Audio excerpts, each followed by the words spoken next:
Circle का बच्चों ये क्वेश्चन जो होगा काफी इंपॉर्टेंट क्वेश्चन हो जाएगा और खास करके ये क्वेश्चन जब भी एग्जाम में आता है तो इसके जो कुछ इंटरनल कॉन्सेप्ट है वो आपको कहीं ना कहीं परेशान कर देते हैं और इस कंडीशन में आपको ये क्वेश्चन समझ ही नहीं आता कि कैसे सॉल्व करें। सो बच्चों इस क्वेश्चन को आज मैं आपको बताने जा रहा हूं कि आखिर इसको सॉल्व कैसे करना है, इसका जो बेसिक स्ट्रक्चर है उसको भी हम समझेंगे। क्वेश्चन क्या हमारे पास, in right triangle ABC in which angle B is equal to 90 degree a circle is drawn with AB as diameter intersect the hypotenuse AC at P, prove that the tangent to the circle at P bisect BC। बच्चों सबसे पहले देखो, सबसे पहले हमें क्या करना होगा, इसका डायग्राम ड्रॉ करना होगा और डायग्राम में हमें ड्रॉ करना है इसका सर्किल। ठीक, तो इसका जो सर्किल है ना बच्चों, सर्किल का जो डायमीटर होगा वो राइट ट्राइंगल की एक परपेंडिकुलर या बेस होगी। ठीक है, इसका मतलब ये जो AB है ना, ये राइट ट्राइंगल की एक साइड है जहां पर B पर बन रहा है राइट एंगल, जहां पर B पे बन रहा है राइट एंगल, और हमारा ट्राइंगल कौन है, ABC। तो बच्चों हमें A और C को ज्वाइन करना होगा। साथ ही साथ इस क्वेश्चन में हमको बता दिया गया है, पहले ही इंफॉर्म कर दिया गया है कि the circle intersect hypotenuse at P। इस सर्किल ने इस ट्राइंगल के हाइपोटेनस को P पर इंटरसेक्ट कर दिया। ठीक, और भाई B पर राइट एंगल होगा। हम सब जानते हैं कि BC एक टेंजेंट है। ठीक है, और टेंजेंट पे डायमीटर हमेशा परपेंडिकुलर होता है, हमेशा परपेंडिकुलर होता है। अब बच्चों क्या होगा, देखो एक्चुअल में इसने प्रूव करने को हमको कुछ और दे दिया। प्रूव करने को क्या दे दिया, prove that the tangent to the circle at P। भाई P से कोई टेंजेंट पास हो रही है, P से कोई टेंजेंट पास हो रही है। ठीक, tangent to the circle at P bisect BC। भाई ये BC को बाइसेक्ट कर रही है, तो जाहिर सी बात इसने पहले तो इंटरसेक्ट किया होगा Q पर। अब हमें यह प्रूव करना है कि BQ is equal to CQ, तभी तो हम कहेंगे कि BC को PQ ने बाइसेक्ट किया। जो टेंजेंट P पर बन रही है उसने BC को बाइसेक्ट किया। अब बच्चों सबसे पहले ऑब्जर्व करें कि BQ ऑलरेडी PQ के इक्वल है, BQ ऑलरेडी PQ के इक्वल है।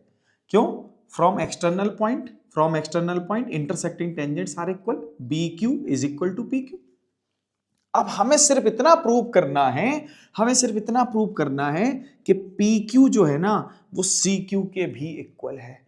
क्यों, क्योंकि PQ तो ऑलरेडी BQ के इक्वल है, और PQ अगर CQ के भी इक्वल आ गया तो BQ is equal to CQ। ठीक, इतनी बात क्लियर हो गई होगी। लेकिन अगर मुझे ये दोनों साइड्स इक्वल करनी है तो इनके फ्रंट में जो एंगल होंगे उन्हें भी इक्वल करना होगा, है ना।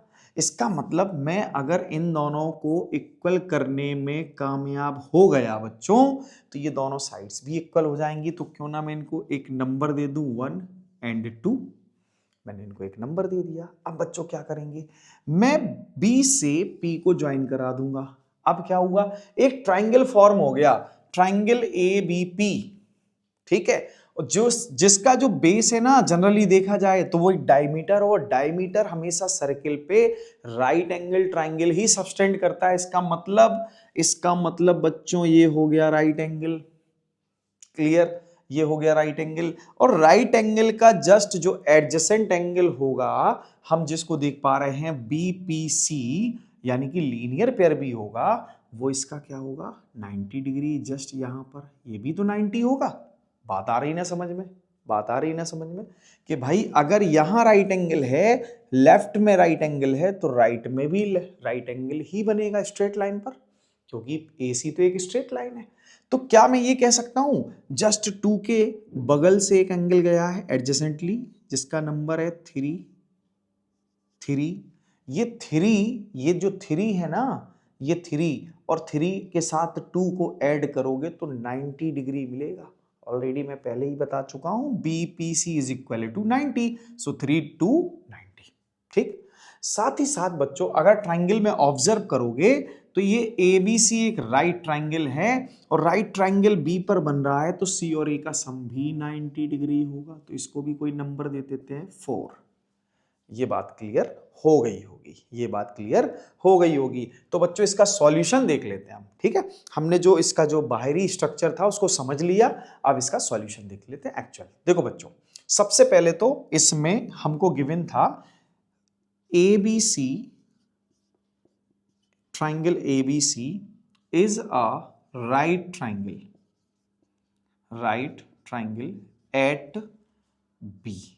So angle B is equal to 90 degree. भाई एंगल B कितने का हो जाएगा? 90 डिग्री का हो जाएगा, एग्जैक्टली हो जाएगा। ठीक, अब क्या होगा?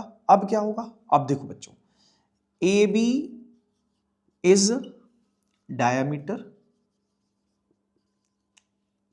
of circle, so angle APB is equal to 90। भाई APB 90 हो जाएगा। सो जस्ट इसके एडजेसेंटली जो इसका लीनियर पेयर होगा, यानी कि BPC, angle BPC is also 90 degree.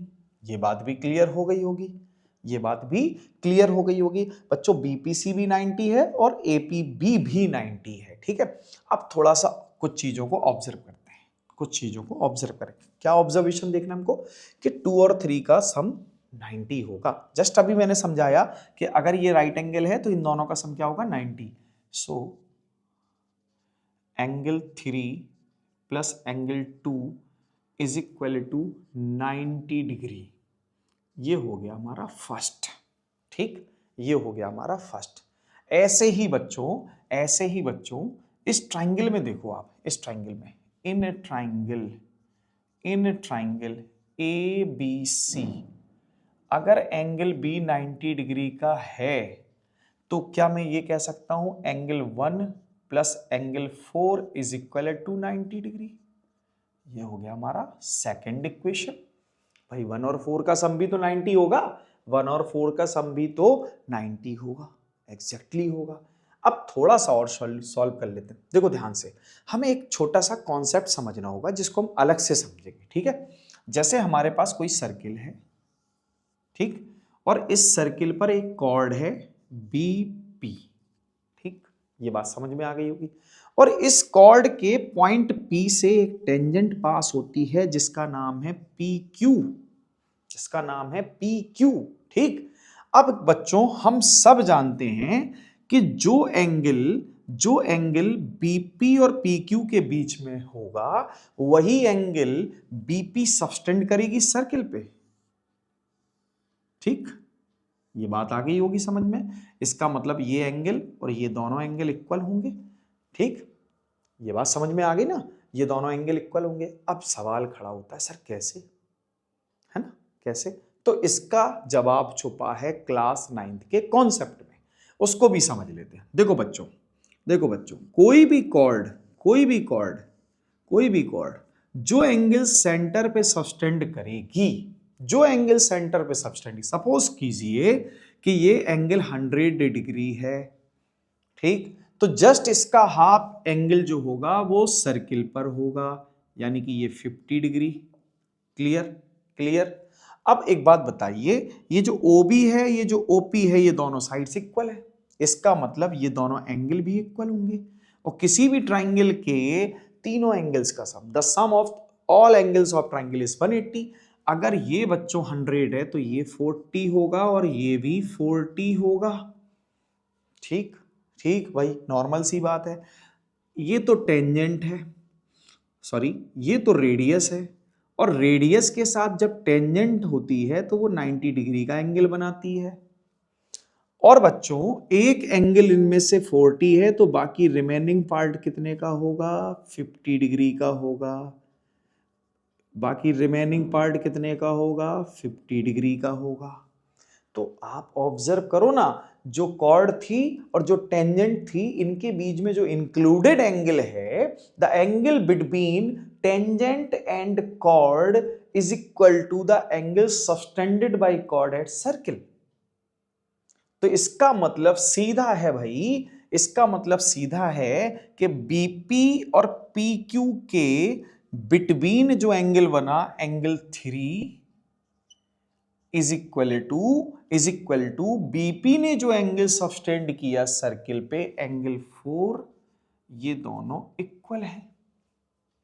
ठीक, तो क्या मैं इस बात को लिख सकता हूं? इस बात को मैं लिखूंगा the angle between tangent and chord is equal to angle subtended by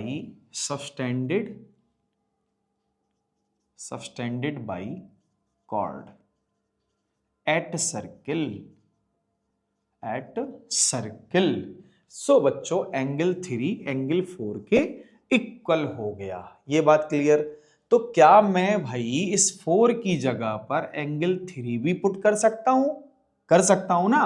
तो ये जो angle 1 plus angle 4 equal 90, so क्या मैं इसको ये लिख सकता हूं angle 1 plus angle 3 is equal to 90?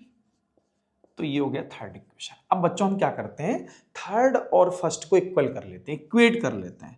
1 plus 3 is equal to 90 है और 3 प्लस 2 भी 90 है। सो 3 plus 2 is equal to 90। So 3 से 3 कैंसिल, एंगल 1 इक्वल एंगल 2। हम तो भैया यही चाहते थे कि एंगल 2 और एंगल 1 इक्वल हो जाए। अब चलते हैं in triangle PCQ, in triangle PCQ angle 1 equal angle 2।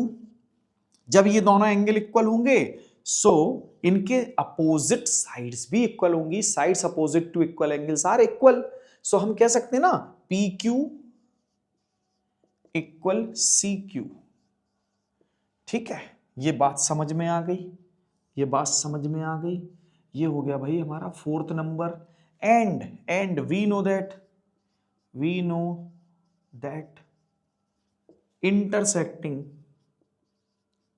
intersecting tangents are equal. So what? So BQ equal PQ, BQ equal PQ। भैया जी इस बात को समझो, PQ CQ को इक्वल है, PQ BQ को इक्वल है। सो BQ इक्वल CQ, ये दोनों साइड्स इक्वल हो गई। और जैसे ही BQ CQ के इक्वल होती है, BQ CQ के इक्वल होती है, हेंस PQ बाइसेक्ट BC। इस लाइन को हम लोग लिख देते हैं। तो बच्चों इसका सॉल्यूशन आपको क्लियर हो गया होगा। आई होप आपको ये समझ में आ गया हो। अगर आपको इसका सॉल्यूशन क्लियर हुआ है तो वीडियो को लाइक करें, चैनल को सब्सक्राइब करें और साथ ही साथ बेल आइकन को जरूर दबा लें ताकि CBSE में आने वाले कोई भी क्वेश्चन जो कि आपको एग्जाम में परेशान कर सकता है छूट ना पाए। Thank you.